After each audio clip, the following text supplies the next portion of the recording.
80 milliards de manque à gagner pour l'État malien. C'est ce qu'a déclaré le procureur général près de la Cour suprême de Bamako, ou du moins du Mali.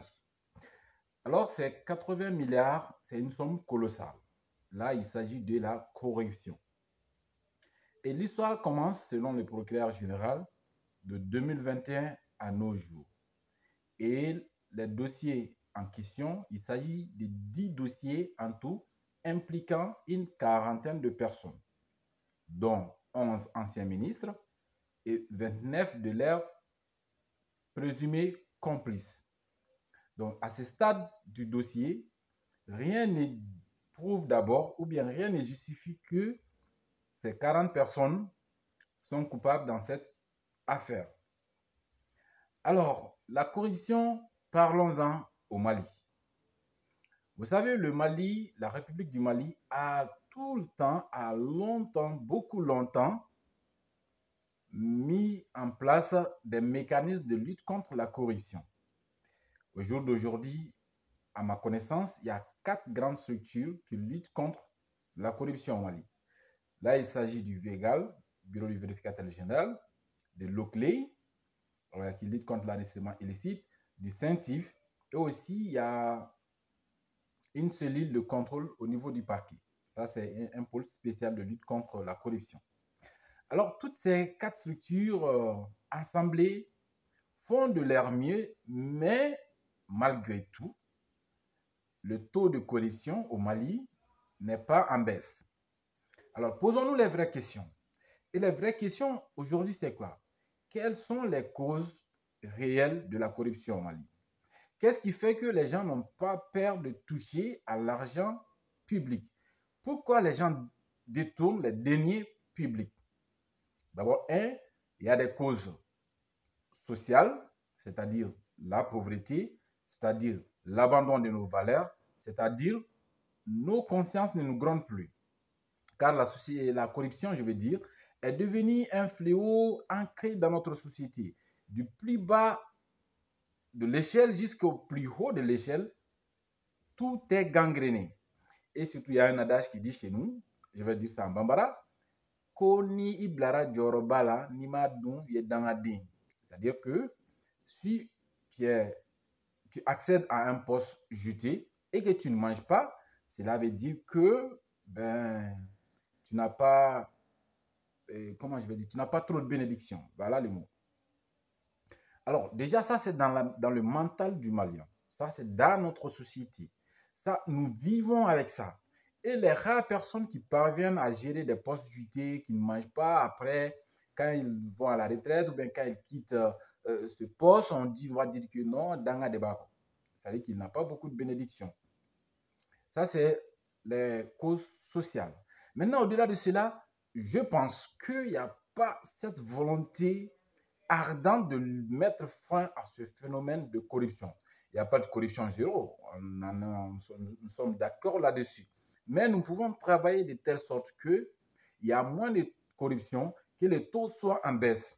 Et pour cela, qu'est-ce qu'il faut faire? Il faut d'abord durcir les lois qui sanctionnent les acteurs de la corruption. Il faut en plus de cela aussi, parce qu'aujourd'hui, de 5 à 10 ans, ça c'est les peines prévues par les textes maliens pour lutter contre la corruption. Imaginez quelqu'un qui détourne 1 milliard, 2 milliards, 3 milliards. On lui dit, bon, vous pouvez être condamné entre 5 et 10 ans. Maintenant, si vous voulez, vous allez faire vos 5 ans, et surtout, ça se dit chez nous ici en Bambara, Iptika Kabada, après, pour bouffer tes milliards. Vous voyez? Donc, il faut aller au-delà. Il faut que au moins la peine minimale de sanction contre les acteurs de la corruption soit au moins de 20 ans et plus. Cela permettra, évidemment, la peine peut être lourde, mais cela permettra évidemment à mettre des garde-fous. Et chaque fois qu'un citoyen, à quelque niveau que ce soit, va avoir le déclic dans sa tête de détourner le dernier public, il va réfléchir à 2 fois, 3 fois, 4 fois, 5 fois, 6 fois, 7 fois. Et se dire, attention, si à 30 ans, à 40 ans, je détourne, par exemple, je détourne 50 millions, je risque de faire 15 ans de prison. Et là, la personne va réfléchir. Et au-delà de cela aussi, les autorités doivent mener un travail colossal, un travail ardent de sensibilisation, parce qu'il faut parler à l'esprit des hommes. Il faut travailler à ce que les causes qui poussent les gens à la corruption, même si quelqu'un va me dire tout de suite que ça ne s'explique pas, tout s'explique dans la vie. Si vous voyez que les gens prennent le dernier public à coups de millions, à coups de milliards, c'est parce qu'ils ont en tête qu'il n'y a rien derrière. Il n'y a rien du tout derrière. Et ça, c'est ce qu'il faut éviter à tout prix. Alors, les 80 milliards dont le procureur général a parlé, a mentionné, c'était à la clôture de la semaine nationale de lutte contre la corruption initiée au Mali. Dans les jours à venir, nous allons savoir qui sont ces anciens ministres, qui sont indexés, qui sont leurs présumés complices, qui a fait quoi, quelles sont les responsabilités des uns et des autres.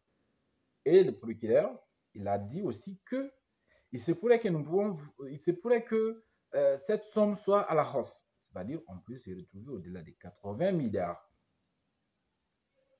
Imaginez un pays pauvre comme le Mali. Les gens bouffent des milliards.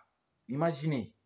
Au Mali, un pays qui n'a même pas atteint d'abord le seuil des pays qu'on doit appeler pays pauvres, parce que nous sommes en train de survivre et ceux qui vivent, c'est eux qui doivent parler de pauvreté. Et nous sommes en train de survivre, au fait. OK? Alors, quelqu'un qui détourne des milliards, mais c'est un criminel, ce dernier. C'est un terroriste économique, ce dernier. C'est quelqu'un qui est un criminel dans l'âme. Chaque million détourné, chaque milliard détourné pouvait servir à construire des hôpitaux dans le fin fond du Mali, à construire des écoles pour les enfants du Mali, à construire des routes pour faciliter la circulation des personnes et de leurs biens. Ça peut... Imaginez juste 1 milliard. 1 milliard, vous donnez 10 millions à des jeunes qui ont la tête sur les épaules pour pouvoir faire démarrer leur entreprise. En ce moment, vous allez vous rendre compte que le Malien a du génie. Mais imaginez que des gens qui bouffent ça, ils passent à autre chose et au Mali, c'est devenu déjà même une habitude. Si tu ne voles pas, tu es le dernier de ta race. Si tu voles, tout le monde court derrière toi pour bouffer avec toi. À un moment donné, il faut que ça s'arrête. Notre conscience doit nous gronder nous-mêmes. Souvent, c'est vrai, les autorités doivent faire ceci, mais nous aussi, nous devons nous auto-éduquer. Parce qu'on a tendance à dire qu'aujourd'hui, les parents ont démissionné dans l'année, parce que nous ne sommes pas parents que nous disons cela. Mais le jour où nous allons devenir des parents, nous allons nous rendre compte que ce n'est pas facile d'être parent. Ce n'est pas facile d'être un père. Ce n'est pas facile d'être une mère. Mais nous avons la conscience. Nous devons nous fixer des limites. Nous devons nous dire, je ne ferai jamais ça. Je ferai ceci. J'essaierai d'être droit le plus longtemps, le plus possible que ce soit, dans la mesure de la force humaine. C'est de cela qu'il s'agit. Il faut sensibiliser, il faut s'auto-éduquer, il faut penser à autrui. Imaginez que on peut retrouver des gens qui sont payés à 150 000, 200 000, 300 000 par mois. Ils commencent le boulot. Au bout de 2 ans, ils s'achètent déjà une voiture de 15 millions, 20 millions. Ils se construisent une villa à hauteur de 50 millions. On dirait des gens qui ont des machines à fabriquer de l'argent chez eux. Alors que l'argent, ce n'est pas comme ça, c'est vrai. C'est des papiers, mais ce n'est pas tout le monde qui puisse imprimer de l'argent chez eux. Maintenant, ce phénomène, il faut que ça s'arrête. Il faut que consciencieusement, nous nous disons que ce n'est pas parce que Iblara Diora de l'Aïmas Ima a donc que tu es dans la dîme. Si c'est qui nous ont dévancés. Les Babamuribo Keïta, jusqu'à aujourd'hui, les quelques rares personnes honnêtes, dignes, intègres qui existent. Si ils avaient fait comme nous, on allait trouver quoi aujourd'hui? Posons-nous les vraies questions. Qu'est-ce que nous allions trouver aujourd'hui? Et nous avons cette lourde responsabilité de travailler pour la postérité. Ça, nous devons cela à nos familles, à nos postérités, à nos enfants et ceux qui seront ici de nous. Salam alaikum.